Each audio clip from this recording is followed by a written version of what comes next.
A kingdom once wrapped in gold and jasmine, where the air itself seemed perfumed with luxury, stood as the crown jewel of India's forgotten past. Its rulers called themselves chosen by the gods, descended from divine bloodlines meant to bring prosperity and balance. Yet behind those marble facades and jeweled walls, a darkness stirred, a hunger that no temple offering could satisfy.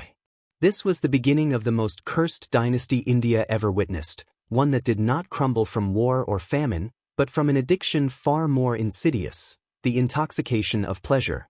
At first glance, their world seemed like paradise. The sun shimmered on domes plated with gold leaf, fountains flowed with rose water, carrying the scent of paradise through courtyards filled with songbirds and laughter.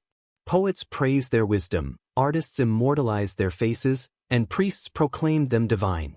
But history, as it so often does, hid its truth beneath silk and illusion.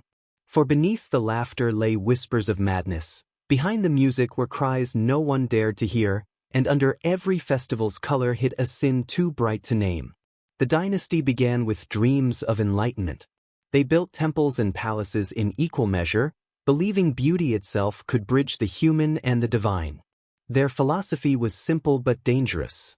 If the gods had created pleasure, was it not sacred to experience it fully? And so, devotion slowly became indulgence. What began as celebration turned into ceremony, and what began as love turned into ritual excess. The line between spiritual ecstasy and physical pleasure blurred until neither could exist without the other. In the royal court, nights stretched endlessly. Musicians played while courtesans danced under oil lamps, their movements slow and deliberate, their eyes trained not just on the ruler but on power itself. The air would thicken with perfume, wine, and the low hum of desire. To the outside world it looked like art. To those inside, it was religion. Pleasure became their god, and the palace became its temple. The chroniclers of that age spoke in careful tones. They wrote of banquets that lasted for days, of kings who wore robes so heavy with jewels they could hardly move, of courtiers competing in poetry and lust alike. The kingdom's wealth, once built on trade and diplomacy, began to drain into spectacle. Statues of gods were replaced with portraits of lovers. Shrines gave way to chambers designed for delight. The city glowed at night, a mirage of opulence in a desert of hunger. But beauty has a way of hiding rot. Beneath the silks and smiles, envy grew like mold. Ministers plotted, queens schemed, and the people began to whisper that the gods had turned their faces away. The royal family's obsession with pleasure was no longer a secret, it was a curse visible to all.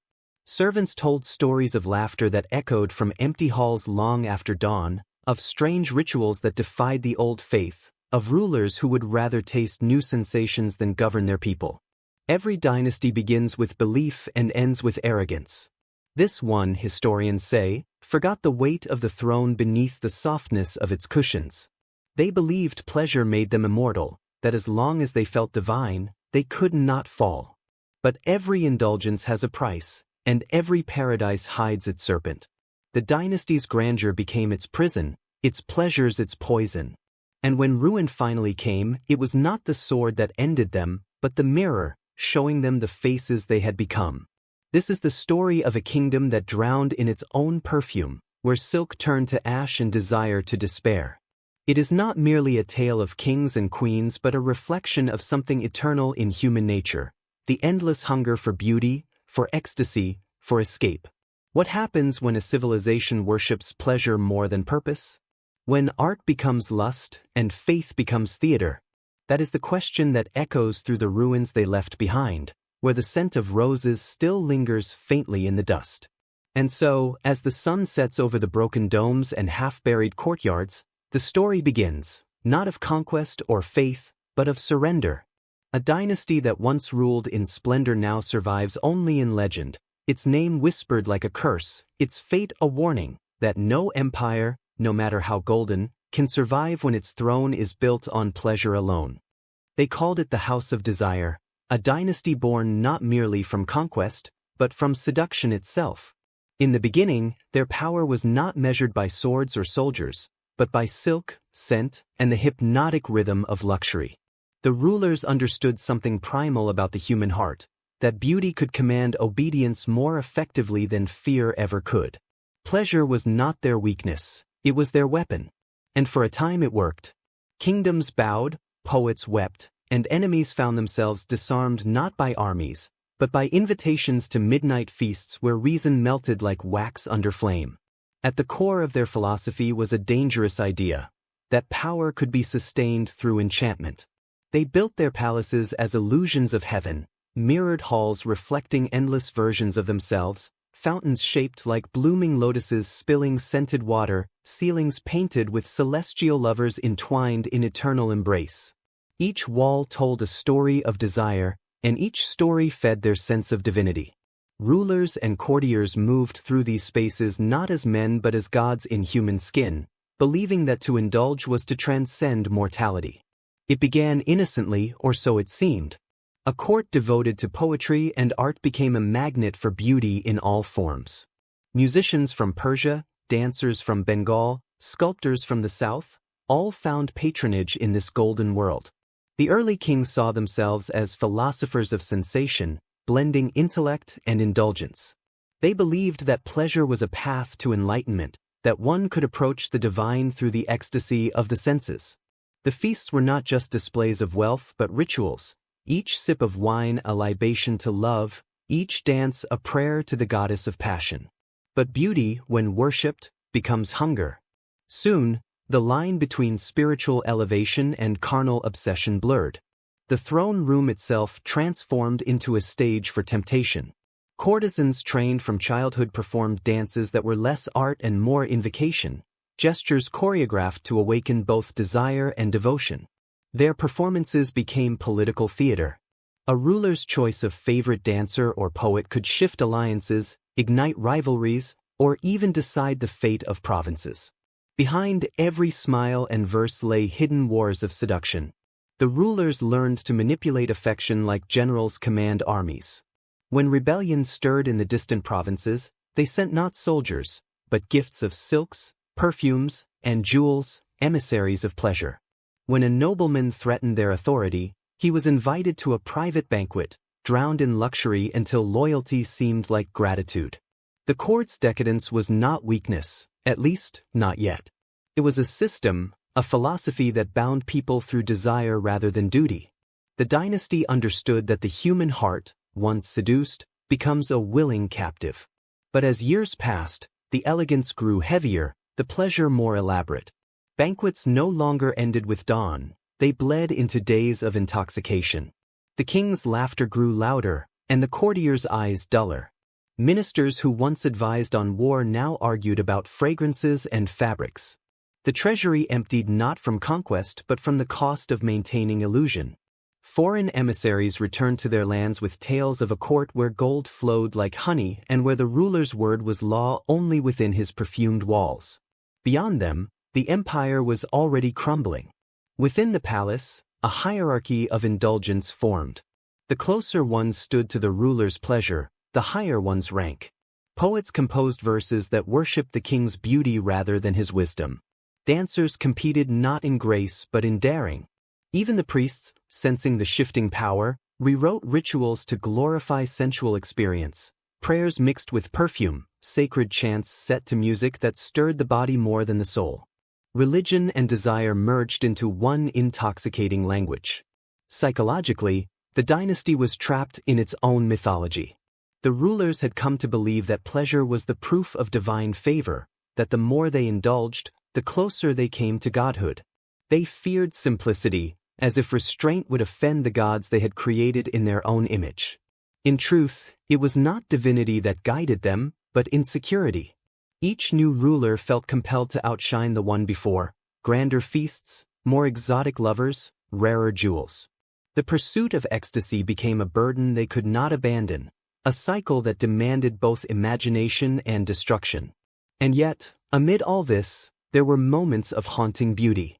Lanterns floating over moonlit lakes, the sound of a single flute echoing through marble corridors, a dancer's shadow trembling against silk curtains. It was as if the dynasty existed in perpetual twilight, caught between glory and decay, ecstasy and exhaustion. To the people outside, Their rulers seemed otherworldly, almost divine. But inside those walls, they were prisoners of their own desire, chained not by iron but by temptation. The house of desire had transformed itself into a theater where pleasure was performance and power was illusion. Every feast hid a secret, every smile concealed a strategy. The dynasty's strength, its ability to enchant, became its slow undoing. The art that once unified the kingdom began to hollow it from within. For when pleasure becomes the foundation of power, decay follows not as punishment, but as destiny. The dynasty stood at the height of its beauty, unaware that the very thing it worshipped was already consuming it. And as the lamps burned lower each night, shadows lengthened across the walls, whispering the truth none dared to speak, that every paradise built on desire eventually turns into a tomb. They believed beauty was proof of divinity. To be beautiful was to be chosen, and to worship beauty was to touch the sacred. In the golden age of this dynasty, mirrors became their scriptures and flesh their temple. From the marble corridors to the jeweled bathhouses, everything glittered with obsession. It was said that even the breeze inside the palace carried the scent of sandalwood and rose, that no corner of that kingdom was untouched by the vanity of perfection. And yet, beneath that shimmering surface, desire twisted into something darker, an illness that infected not just the body, but the soul. The rulers of this cursed line saw beauty as more than ornament. It was the foundation of their authority, the visible proof of divine right. Their portraits showed faces untouched by time, smooth skin, heavy-lidded eyes, lips painted with crimson dye. They wore jewels that dripped like tears of light, garments so delicate they seemed woven from mist. Courtiers whispered that the royal physicians were forbidden to let a wrinkle or scar remain, for imperfection was treason against the throne. Every sunrise brought new rituals of transformation, perfumed baths infused with saffron and lotus, oils imported from Arabia, powders mixed with crushed pearls. To look upon the king or queen was to gaze upon living art, and to feel, somehow, unworthy of existence. But beauty, when turned into law, becomes cruelty. Servants who aged too visibly were dismissed, dancers who faltered were sent away under cover of night. The dynasty's pursuit of perfection demanded sacrifice. Behind the palace walls, artisans toiled in exhaustion, forced to produce splendor beyond human endurance. Women were adorned and discarded like decorations. Men painted ceilings until their hands bled. The dynasty had become an empire of mirrors, and every reflection demanded another victim. Among the most haunting figures of that era were the royal concubines, not mere companions, but symbols of aesthetic power. Chosen as children, they were raised in secret pavilions, trained to embody the dynasty's vision of beauty. Their diets were measured, their laughter rehearsed, their gestures studied as if every movement could shift the fate of kingdoms. Some were sculpted into living statues, draped in silk and gold for hours as artists captured their forms in ivory or jade.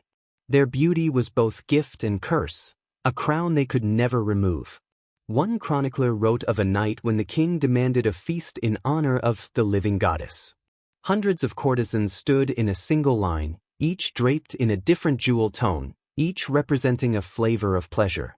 Perfume filled the air so thickly that even the torches seemed to burn slower.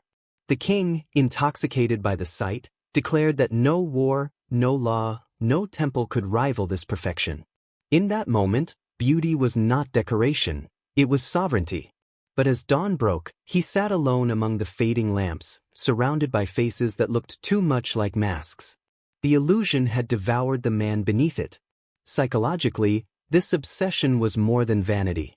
It was fear, the fear of decay, of mortality, of losing control. The dynasty's rulers surrounded themselves with beauty not out of joy, but out of desperation to defy time. Every new jewel, every new lover, every painted ceiling was an attempt to escape the inevitable. But the more they built, the emptier they became. Their empire shimmered on the surface, but within it grew a hollow silence. The human touch that once created art was replaced by cold perfection, a beauty so absolute it felt lifeless. Even the gods were remade in their image. Old idols of rough stone and devotion were replaced by statues carved with impossible detail, deities whose faces resembled the rulers themselves. Temples filled with incense and mirrors, so that the faithful, upon entering, would see not the divine but their own reflection framed by splendor. Religion, like everything else, became theater. The prayers of the people went unheard beneath the music of self-worship. And yet, amidst the perfection, a kind of sorrow lingered. The courtiers wrote poems that spoke of longing for imperfection, for touch without artifice, for love unpainted. A few whispered that beauty had become a curse, that the dynasty's endless pursuit of it had stripped away their humanity. The women who once ruled hearts with a glance grew haunted by their own reflections. The men, surrounded by grace, forgot what it meant to feel. Beauty had conquered them all, leaving only performance in its wake. The flesh became the throne. The dynasty's power no longer came from armies or law but from the spectacle of appearance. To be seen was to exist. To fade was to die. Every celebration, every ritual, every act of worship revolved around maintaining this illusion. They became prisoners of admiration, unable to breathe outside the walls of their perfection. And when age finally touched them, a tremor in the hand, a shadow under the eyes, they turned to desperate remedies. Alchemists promised elixirs of eternal youth. Mystics offered tantric rites to renew the spirit through forbidden acts. In trying to preserve their beauty, they descended into decadence. By the end of this era, beauty itself had become monstrous. The dynasty's portraits no longer showed human faces but divine masks, expressionless and glowing with unnatural light. Visitors to the palace described the rulers as beings of impossible charm and unearthly stillness, like sculptures come to life. But beneath that stillness, madness brewed. The obsession with the physical had hollowed their souls, and the reflection that once inspired awe now inspired fear. The House of Beauty had achieved what no other dynasty could, the transformation of aesthetics into absolute power. But that power came with a curse. For when beauty becomes God, it demands endless worship. And in the end, the dynasty's greatest creation, their perfection, became their greatest torment. The mirrors that once celebrated them turned into silent witnesses of their decay. Every face, flawless and shining, hid the same truth, that nothing so beautiful can last. By the time the dynasty reached its middle years, the palace no longer slept. When the sun vanished, the true kingdom awoke, a world of silk shadows, music, and sin. The royal gardens bloomed at night, drenched in moonlight and perfumed smoke. Silver lamps hung like stars above marble corridors, guiding the chosen few into chambers where pleasure was not pastime, but ritual. In those secret hours, when even the priests dared not breathe the ruler's name, the line between faith and flesh disappeared entirely. The palace became a temple of forbidden nights, where beauty was worshipped through acts too sacred, or too shameful, for daylight. Chroniclers who lived through that era spoke cautiously, their ink trembling on the page. They wrote not in open accusation but in riddles, as if afraid that naming what they saw would summon it again. One described festivals of the moon, where men and women, draped in translucent silk, moved in slow processions through halls painted with scenes of divine union. Another hinted at rituals drawn from ancient tantric scriptures, stripped of meaning and twisted into entertainment. The ruler, seated upon cushions embroidered with gold thread, would preside like a god of both desire and death. Those invited to witness the spectacle called it ecstasy, those who escaped it called it damnation. It was said that beneath the main palace lay an entire city of chambers, the Hall of Mirrors, the Garden of Perfume, and the most infamous of all, the Pavilion of Whispers. There, the air itself seemed alive. Perfume burned in censers shaped like lotus flowers. Musicians played slow, hypnotic rhythms that seemed to dissolve thought. Guests drank wine infused with crushed poppies, losing themselves in dreamlike visions. The ruler's priests taught that through the union of pleasure and pain, one could taste immortality. Yet none who sought it found enlightenment, only exhaustion, delirium, and a hunger that never faded. What began as spiritual exploration became spectacle. The dynasty's nights turned into carnivals of indulgence, choreographed like theater. Courtesans adorned as goddesses performed sacred dances, each movement an invocation of lust disguised as worship. The ruler watched in silence, adorned in jewels that glowed like embers. Sometimes, it was said, he would choose one dancer to become the vessel of the divine, lifting her onto a golden throne as priests chanted prayers to gods long forgotten. The act that followed was neither love nor faith. It was power made flesh, a ritual that blurred the boundary between devotion and domination. But even within this perfumed madness, there were rules. Every participant had to bathe in the sacred pools, anointed with oil and petals before entering the ritual chamber. Mirrors surrounded the room so that every movement, every breath, reflected endlessly. The ruler believed that by multiplying beauty he could multiply pleasure, that by watching himself within infinite reflections he was seeing through the eyes of gods. Yet what the mirrors truly showed was decay disguised as radiance. Beneath the glow of gold, faces grew hollow, eyes glassy with exhaustion. The pleasure that once felt divine had turned mechanical, an endless cycle of hunger feeding on itself. Outside the palace, the people began to murmur. They heard the music that never stopped, saw the lights that burned long past midnight, and smelled the intoxicating perfumes drifting from the walls. Rumors spread like wildfire that demons danced with men, that holy texts were defiled for entertainment, that the ruler had promised his soul for eternal pleasure. The priests who once blessed the court now avoided it, claiming that the gods no longer entered those halls. And still, each night, the ruler summoned his guests, determined to outdo every previous ritual with one even more extravagant, even more profane.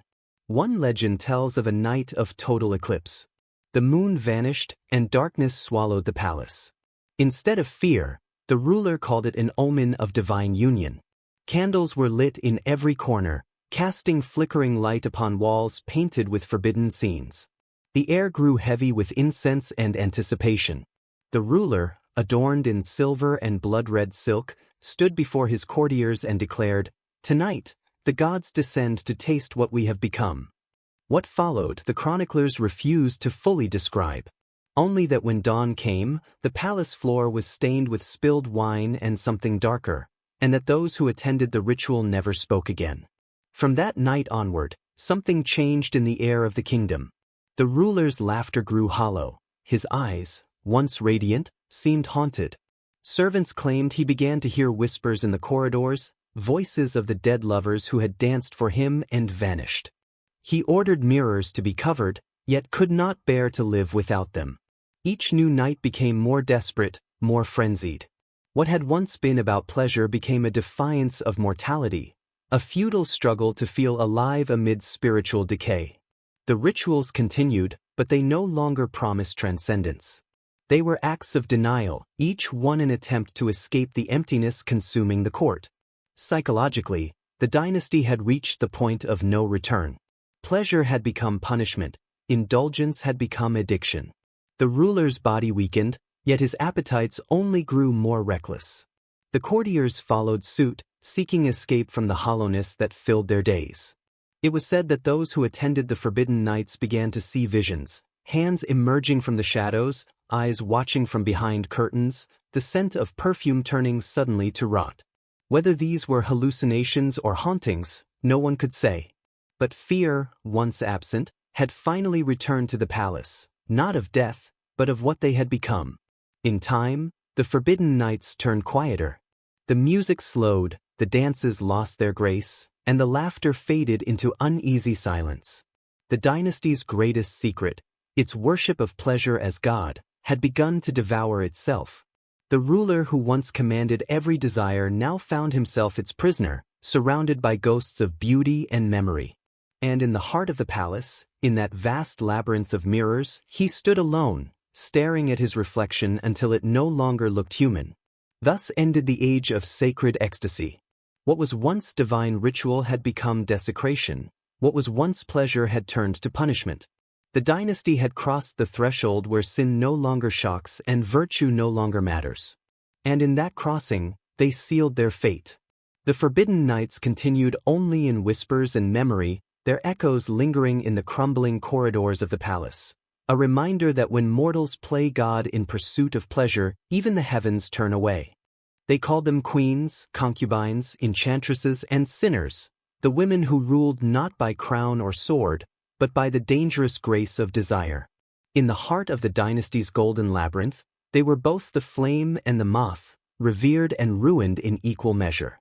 To the outside world, they were symbols of splendor, women adorned in rubies and veils, their laughter echoing like music through corridors of silk and marble. But inside the palace, they were pawns in a cruel game of love and power, where affection was currency, beauty was weapon, and loyalty was illusion. The women of this cursed line were as unforgettable as they were doomed, each one leaving behind a story written in perfume and blood. The dynasty's queens were not gentle consorts. They were architects of pleasure and architects of ruin.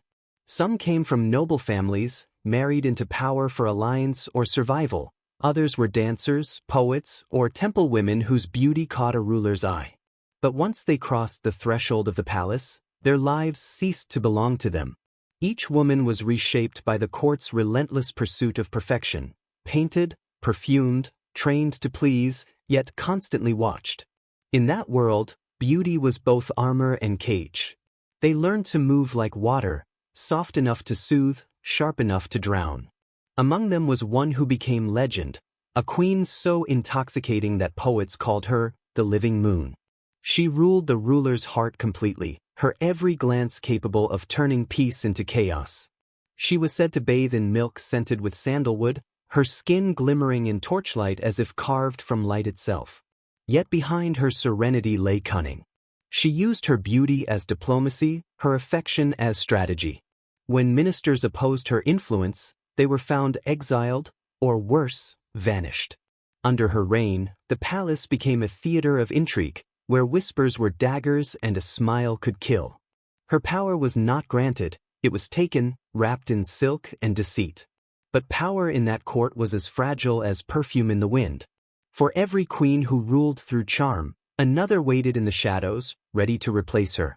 The dynasty's obsession with novelty turned love into spectacle. Courtesans trained from birth to sing, dance, and intoxicate were brought from distant lands, their beauty paraded before the ruler like offerings to a restless god. They were known as the daughters of the lotus, women raised in secret academies to perfect the art of seduction. Their movements were poetry, their words, enchantment. Yet behind their smiles lay sorrow, they were queens of a night, forgotten by morning. There were stories of rivalries that tore the palace apart. One night, during a festival of lights, two of the ruler's favorites appeared in identical attire, a silent challenge. Their dance turned from grace to duel, every motion sharper than the last, until one stumbled and fell. The ruler laughed, calling it divine coincidence. But the next dawn, the victor was found dead in her chamber, her jewels scattered like spilled blood. No one spoke of it openly, but everyone knew the queen's smile that morning was a little too calm. Such tragedies were common in the house of pleasure, where beauty was both celebrated and feared. Outside the palace, the people began to whisper about the curse of the royal women. They said their beauty was borrowed from the gods and would demand repayment in suffering. Indeed, many of them met violent or mysterious ends. Some took their own lives rather than face exile or disfavor. Others vanished without trace, their names erased from the chronicles. Yet their spirits lingered in legend, the haunting voices said to echo from the palace fountains, the scent of jasmine that appeared on windless nights. To this day, in the ruins where the palace once stood, locals claim to see silhouettes moving behind broken windows, still dancing for an audience long gone. The women of the dynasty were not mere victims, they were also its makers. Through their whispers and schemes, alliances were broken, wars were born, and rulers were undone. Some of them used their beauty to protect, others to destroy. A few turned to mysticism, blending sensuality with sorcery, practicing forbidden rites said to draw power from desire itself. They believed that a woman's body, denied freedom in life, could still command the unseen. These secret rituals frightened even the priests. Some said the fall of the dynasty began not in politics or battle, but in the unseen war among its women, A war of jealousy, revenge, and unquenchable longing. One tale tells of a forgotten princess, a scholar's daughter taken to the palace as tribute. Unlike the courtesans, she refused to bend. She spoke of morality and balance, reminding the ruler of the kingdom's neglected people. For a brief moment, her honesty pierced the fog of indulgence. But truth has no place in a court built on illusion. The queen saw her as a threat, and within a month, the girl disappeared. Yet the ruler changed after that. Some said he began to dream of her face, not as temptation, but as judgment. From then on, he could no longer look upon his own queens without seeing their masks crack, their painted smiles turn hollow. The conscience he had buried in silk began to wake. Psychologically, these women mirrored the kingdom itself, radiant on the outside, fractured within. They lived in constant duality, adored yet despised, worshipped yet imprisoned. Their laughter hid exhaustion, their jewels hid bruises of both the body and the soul. Every act of seduction was also survival. In their beauty lay both the dynasty's strength and its doom. They were symbols of what the kingdom had become, a place where the sacred and profane embraced until they were indistinguishable. In the twilight of the dynasty, as the music of pleasure began to fade, it was these women who remained, haunting the empty halls, wearing their beauty like mourning veils. They had loved too fiercely, lived too fully, sinned too beautifully. Their stories, whispered in darkness, became warnings for generations to come. For they had been both the mirrors and the makers of their age, mothers of pleasure, daughters of ruin. And when the empire finally collapsed, it was said that the last queen stood before the burning palace, her face lit by the flames, whispering, "Let beauty die with me." The ashes that fell that night carried the scent of jasmine and smoke, the final breath of a dynasty that had worshipped its women into damnation. They said the curse began the night the gods turned their faces away. The dynasty, once bathed in gold and music, began to rot from within, not by invasion, but by silence. Temples that once rang with chants grew cold, their priests vanished, their lamps extinguished. The rivers that had once fed the kingdom began to dry. Crows gathered on the palace domes, their cries echoing like omens. In the streets, the people whispered that pleasure had angered the heavens, that no amount of perfume could hide the stench of sin. And within the palace, amid the scent of roses and sandalwood, the ruler began to sense it too, the slow, creeping arrival of divine abandonment. At first, they dismissed the signs as coincidence. A drought here, a failed harvest there. But soon the disasters came in waves. The royal astrologers read the skies and trembled. Comets appeared like wounds across the heavens, storms tore through the gardens, and disease spread among the servants. The ruler ordered more sacrifices, more feasts, more prayers, but each offering felt empty, each ritual unanswered. The same courtiers who once praised him as a god now avoided his gaze. The courtesans still danced, the musicians still played, but the joy was gone. Their laughter sounded hollow, their beauty haunted. It was as if the entire kingdom had been placed under a spell of exhaustion. The ruler turned to faith, or what remained of it.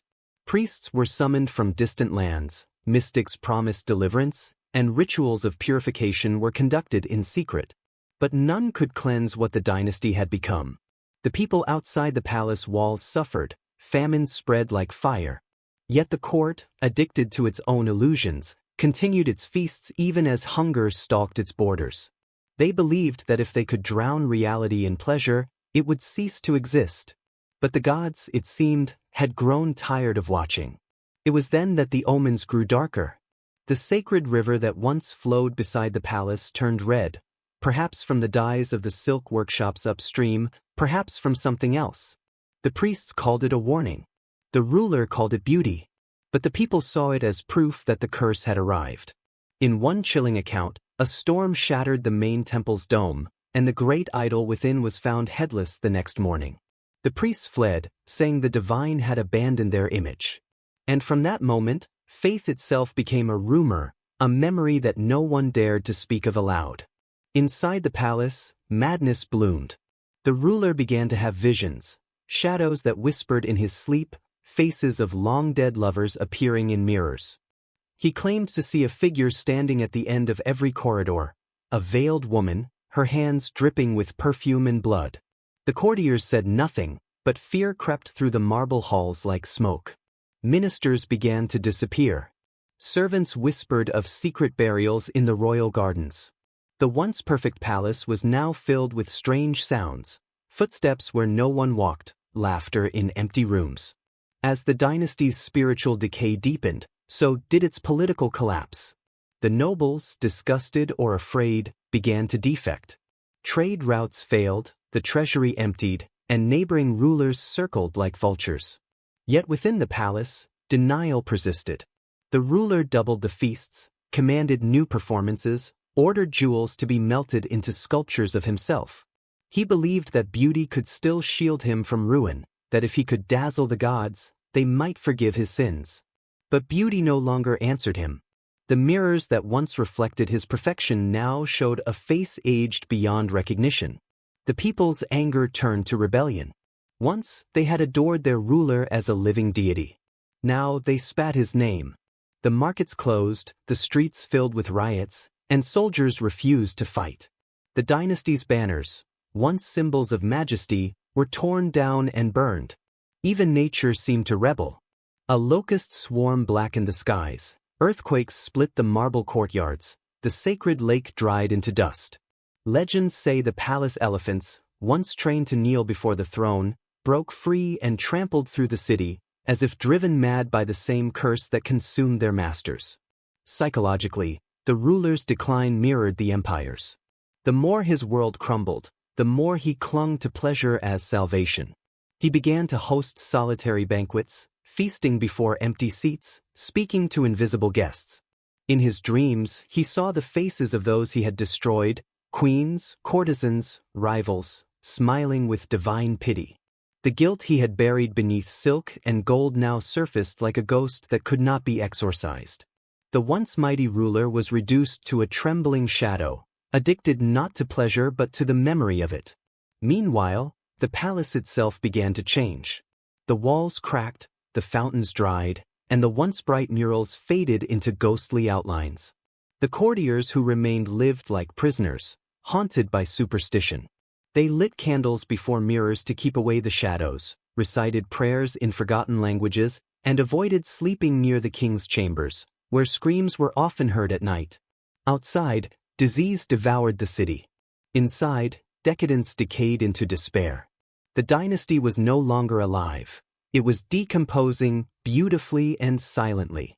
One final story survives from that cursed era. On the night of the Great Famine, when the last stores of grain were gone, the ruler ordered a feast unlike any before. He commanded that the palace be filled with the fragrance of jasmine and that music play until dawn. "If we are to die," he said, "let us die as gods." And so they did. While the people starved beyond the walls, the court danced itself into oblivion. When morning came, silence reigned. The lamps still burned, the wine still glimmered, but no laughter echoed.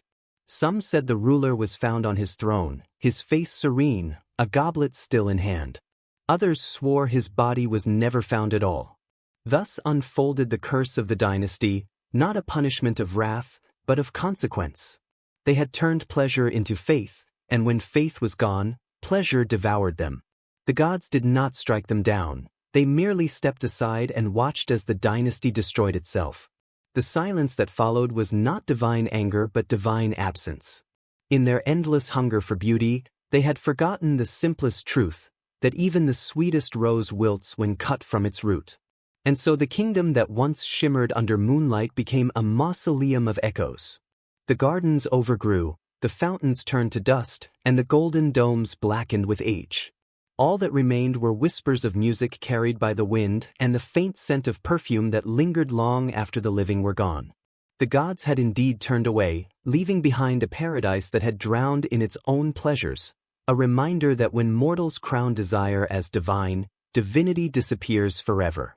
They had once worshipped gods of wisdom, war, and fertility, deities of balance and cosmic law. But as the dynasty slipped deeper into its obsession with pleasure, its gods began to change. No longer did they bow to the serene faces of their ancestors' idols. Instead, they created new gods, gods of excess, gods of the body, gods who smiled in the glow of scented lamps and feasts. These were not beings of the heavens, but reflections of human hunger. Their altars dripped with wine instead of blood, and their prayers were whispered between silken sheets rather than temple walls. The divine had become flesh, and the sacred had turned seductive. It was the spiritual mirror of their decay, the moment when godhood became indistinguishable from desire. In the earliest records, these rituals began innocently enough. The ruler claimed to commune with a celestial goddess of love, a vision that had appeared to him in a dream of light and fragrance. He ordered temples to be built in her honor, their architecture unlike anything seen before, domes shaped like the curves of a woman, pillars carved with entwined figures. The priests protested at first, calling it heresy. But their voices were soon silenced, not by death, but by gold and fear. The ruler declared himself her chosen consort, the mortal vessel through which divine ecstasy would flow. And the people, already intoxicated by his charisma, believed him. The new religion spread quickly through the court. Each ritual became more elaborate, each night more daring. Incense burned until the air grew heavy with delirium. Dancers moved like spirits between shadow and flame. At the center of it all sat the ruler, veiled in gold and flowers, presiding not as a man of flesh but as a god in motion.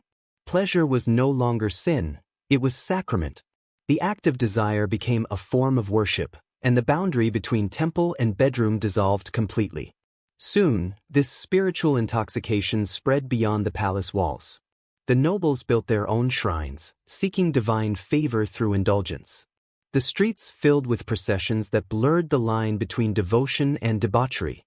On nights of ritual, the city glowed with torches and song, a symphony of madness disguised as faith. In the temples, statues of the goddess were bathed in milk and wine, her eyes painted with gold dust, her lips touched with honey. The priests, once ascetic, now wore silks finer than the courtesans, their chants trembling with feverish ecstasy. The kingdom had turned its gods into mirrors of its own desire. But what begins as worship often ends as hunger. The more they worshipped the goddess of pleasure, the more insatiable she seemed to become. The ruler demanded rarer perfumes, finer wines, more exquisite dances, as if trying to outdo the heavens themselves. The rituals grew darker, shifting from beauty to obsession. There were whispers of sacrifices made in secret, not of animals, but of those who displeased the ruler. It was said that under the main temple, a chamber was built where screams were swallowed by the earth. There, the ruler would seek divine union through acts too horrific to name, believing that ecstasy could bridge the gap between man and God. Psychologically, this was no longer religion, it was addiction. The dynasty's spirituality had become the theater of its madness. The ruler, once radiant in charisma, now appeared haunted. His eyes, witnesses claimed, glowed with both fever and emptiness. He spoke of visions, of hearing the goddess whisper his name in every breath of wind, of seeing her in every flame. His courtiers began to fear him, yet none dared resist. They too had tasted the intoxication of this new faith. It was a belief that promised transcendence but delivered only dependence, a divine drug that bound the soul in velvet chains. The queen, too, became part of this sacred masquerade. She was declared the earthly embodiment of the goddess, her every gesture treated as revelation. She was adorned with jewels not just as ornament, but as symbols of cosmic energy. Each of her movements in the temple was choreographed to mimic creation itself. But within her heart, she felt the weight of it, the suffocating performance of divinity. In secret, she confessed to a maid that she no longer knew if she was worshipped for love or feared as a curse. "They no longer see me," she said. "They see only what they desire to believe."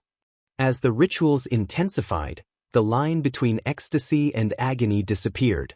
Some devotees, desperate to feel divine touch, began to mutilate themselves during the ceremonies, offering blood as proof of devotion. Others starved themselves for days before the rites, believing that suffering purified the soul for pleasure. The ruler encouraged it, calling it sacred transformation. In his mind, pain and pleasure had merged into one divine spectrum. What began as the worship of beauty became the cult of dissolution, the slow annihilation of self in the name of the divine body. One night, according to a chronicler who survived by hiding in the temple walls, the ruler declared that he had become the goddess herself. He appeared before the court dressed in flowing robes of crimson and gold, his face painted, his body adorned with jewels. "There is no male, no female," he proclaimed. "Only the eternal desire that binds creation."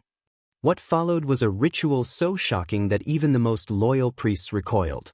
The ruler ordered all mirrors in the palace shattered, claiming the goddess needed no reflection. He then commanded the courtiers to dance until dawn, their movements blurring into frenzy, until exhaustion turned to collapse. By morning, several had died. The ruler called it ascension.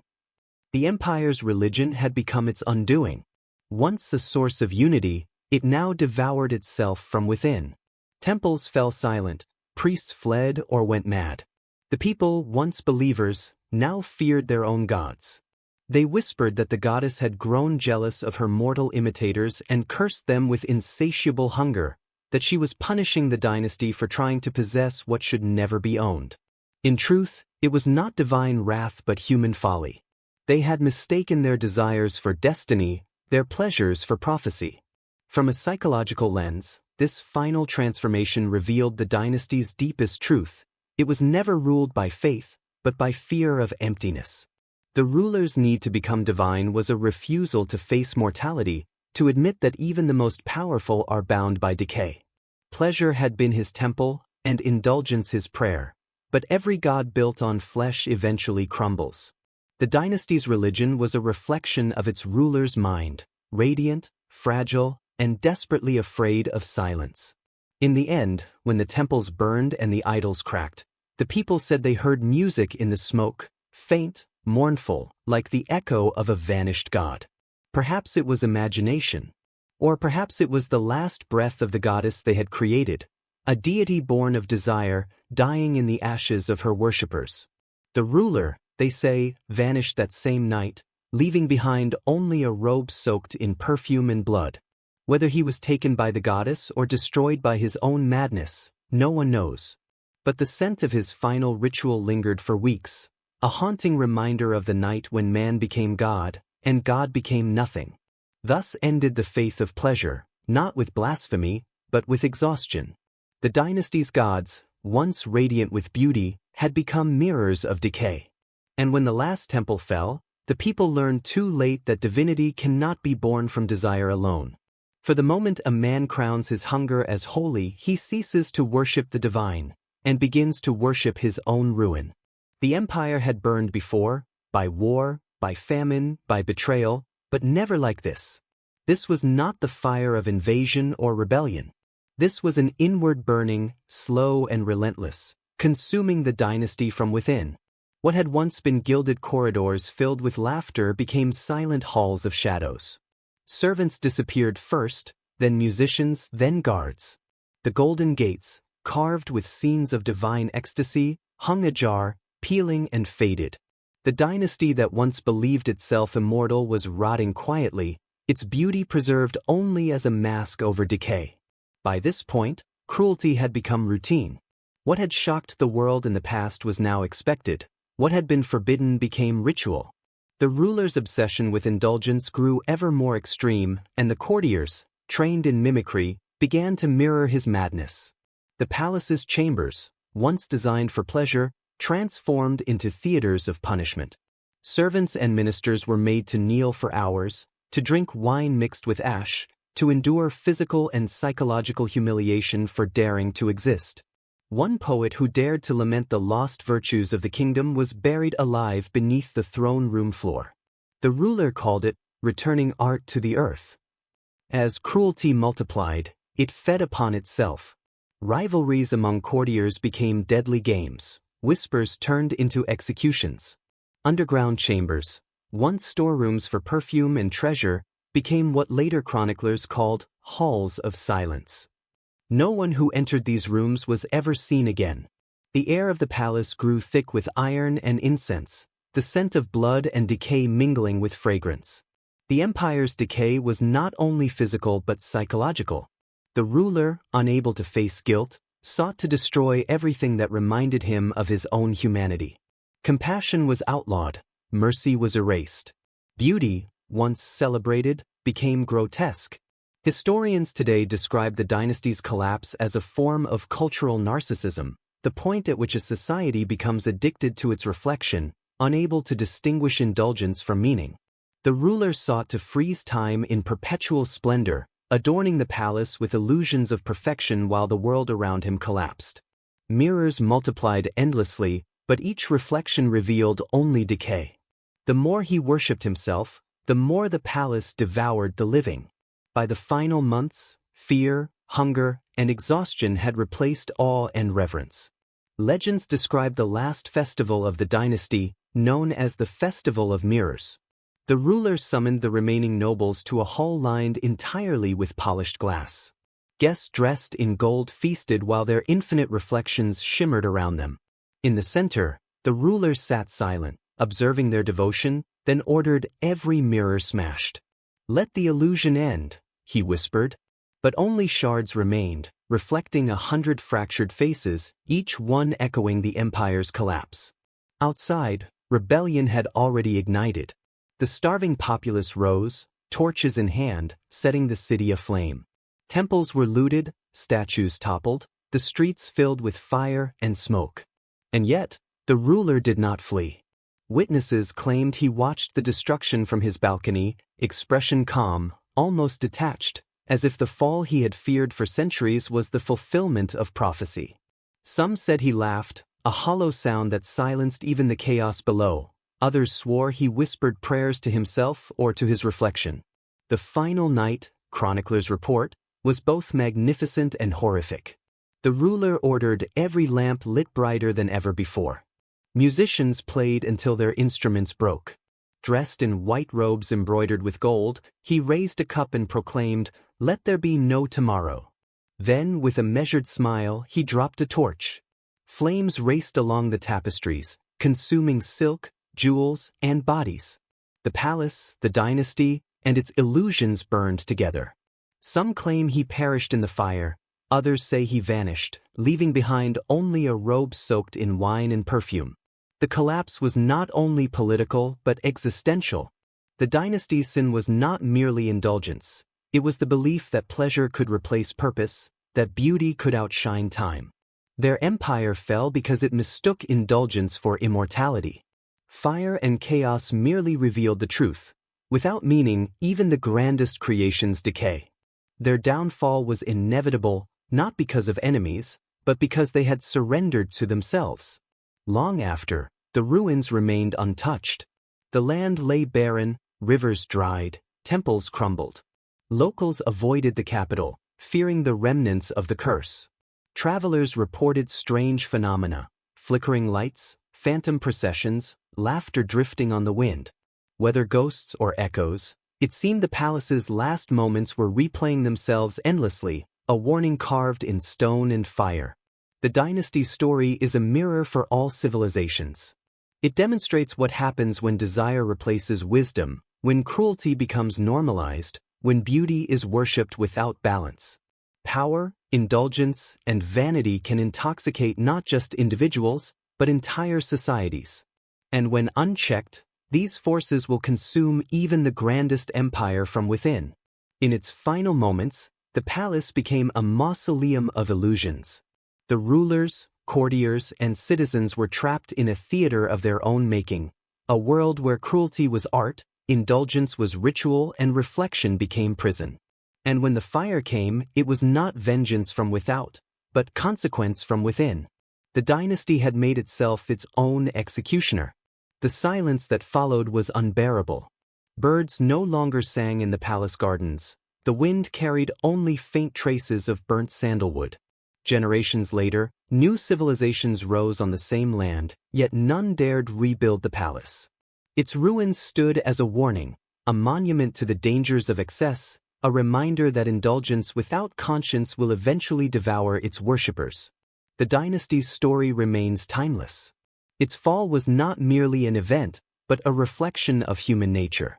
We build, we worship, we indulge, and yet we forget that pleasure without restraint, beauty without balance, and power without empathy are recipes for collapse.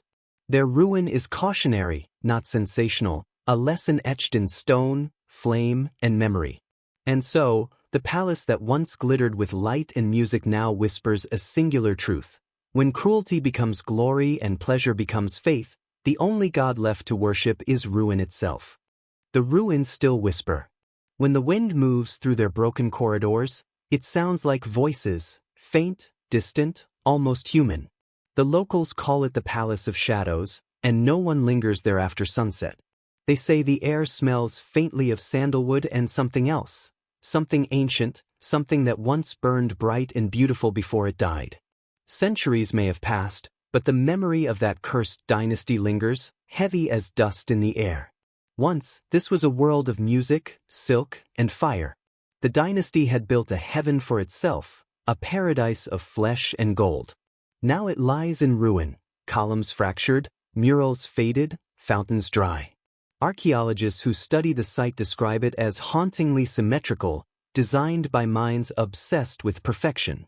Beneath the palace, they found chambers lined with gemstones and shattered mirrors, silent witnesses to the kingdom's greatest illusion, that beauty could replace balance and desire could outlive time. What destroyed this world was not invasion or plague. It was hunger, not of the body, but of the soul. A hunger that began as art and ended as obsession. The dynasty believed that beauty was eternal, that pleasure was divine, that gods could be reached through indulgence. They mistook the reflection for the light. And in doing so, they fed their own destruction. The story of their fall is less about history and more about humanity. Every empire dreams of eternity.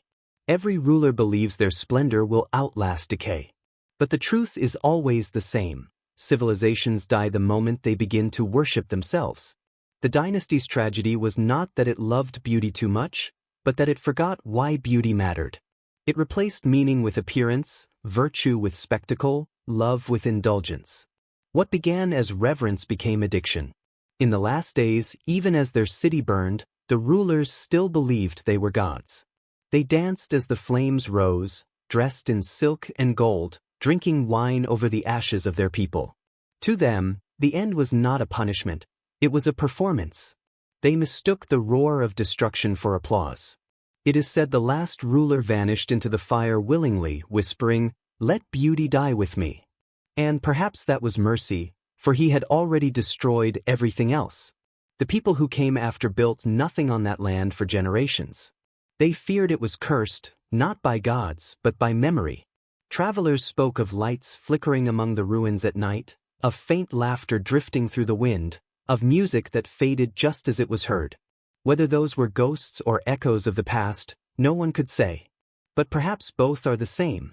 Historians have tried to rationalize the fall, political instability, famine, rebellion. But deeper minds see something else, a psychological collapse. The dynasty had turned inward, consuming itself in self-worship. The ruler became the god, the courtiers became priests of vanity. Compassion vanished, mercy died. And when there was nothing left to feel, cruelty became the only way to remember being alive. It is easy to call them monsters. Harder to admit that their story mirrors our own. Every age believes it has outgrown the sins of the past. Yet each new civilization builds its own palaces of pleasure, its own mirrors, its own gods of indulgence. We do not host royal feasts anymore, but our hunger for excess is no less divine. We still chase beauty as if it can save us, and destroy ourselves when it doesn't. The dynasty's ruins, in that sense, are not ancient, they are eternal. Standing among the fallen pillars, one can still feel their echo, not as judgment, but as reflection. The carvings that survive are impossibly delicate, lovers entwined, gods smiling, flowers blooming in stone. Even in decay, they remain breathtaking. It's as if the dynasty's final act was to leave behind proof that even ruin can be beautiful. That perhaps, in the end, the line between creation and destruction was never as clear as we wanted it to be. Some say the curse of the dynasty was not supernatural at all. It was simply consequence, the universe reclaiming balance. They built too high, loved too fiercely, desired too endlessly. And when they refused to stop, the fire came not as punishment, but as release. Every civilization, they say, must one day answer for what it worships. And this one worshipped itself. Yet despite their madness, one cannot deny their brilliance. Their poetry, their art, their temples, even their sins, were larger than life. They sought transcendence and found oblivion.